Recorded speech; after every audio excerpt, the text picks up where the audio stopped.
তো hello' friends all স্বাগতম মোৰ অনলাইন এডুকেশ্যন চেনেলে। চ' ফ্ৰেণ্ডছ অল আমাৰ নতুনকৈ যিটো ৰিকুৱাৰমেণ্ট আহি পৰিছে সেইটো SBI যিটো স্পেচিয়েলিষ্ট অফিচাৰ ৰিকুৱাৰমেণ্ট যিটো 2024 চাব পাৰে, যিটো 1040টা যিটো পোষ্ট আহিছে, যিটো এপ্লাইটো অনলাইনতে আপোনালোকে কৰিব পাৰিব। চ' ইয়াত চাই লওঁ যিটো ষ্টেট বেংক অফ ইণ্ডিয়া যিটো 8/8/2024 যিটো লাষ্ট ডেট এপ্লাইৰ। চ' ইয়াত চাব পাৰে আপোনালোকে। চ' ইয়াত চেণ্ট্ৰেল ৰিচাৰ্চ টিম যিটো এটা পোষ্ট দুটা পোষ্ট খালী হৈছে ইয়াত, এণ্ড যিটো চেণ্ট্ৰেল ৰিচাৰ্চ টিম তাত যিটো ছাপৰ্টিভ তাত পোষ্ট খালী হৈছে দুটা, এণ্ড প্ৰজেক্ট ডেভেলপমেণ্ট মেনেজাৰ যিটো এটা পোষ্ট, এণ্ড যিটো প্ৰজেক্ট ডেভেলপমেণ্ট মেনেজাৰ যিটো বিজনেছ ইয়াত চাব পাৰে পোষ্টটো ইয়াত দুটা খালী হৈছে। যিটো ৰিলেশ্যনশ্বিপ মেনেজাৰ তাত 273টা যিটো পোষ্ট খালী হৈছে। তাৰপিছত ইয়াত চাব পাৰে যিটো VP ৱেল প্লাছ যিটো তাত 643টা যিটো পোষ্ট খালী হৈছে। ৰিলেশ্যনশ্বিপ মেনেজাৰ যিটো টিম লিড 32 পোষ্ট খালী হৈছে।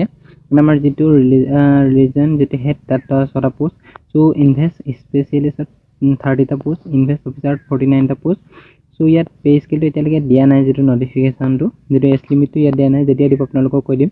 যিটো কোৱালিফিকেশ্যন সেইটো দিয়া নাই, আদাৰ কি কোৱালিফিকেশ্যন দিব সেইটো দিয়া নাই, আপোনালোকক দিলে জনাই দিম আপোনালোকক। কিন্তু এইটো পোষ্ট খালী হৈছে, যিটো আপোনালোকৰ বাবে ভাল খবৰ। যিটো আপোনালোকে ফিজটো দিব এপ্লাইৰ সেইটো লাগিব 750 টকা, যিটো জেনেৰেল EWS OBCৰ কাৰণে, এণ্ড SC ST PWৰ কাৰণে নালাগে। যিটো পে'মেণ্ট মোডটো online through using debit card, credit card, internet banking থাকিলে হৈ গ'ল আপোনালোকৰ। যিটো কেনেদৰে এপ্লাই কৰিব আপোনালোকক কৈ দিম, যেতিয়া এপ্লাই যিটো ডেটটো আহিব আপোনালোকক কৈ দিম, তাত আপোনালোকে গৈ এপ্লাই কৰিব পাৰিব। এণ্ড আমাৰ যিটো নেক্সট ৰিকুৱাৰমেণ্ট চাওঁ আহক কোনটো পোষ্টত খালী হৈছে।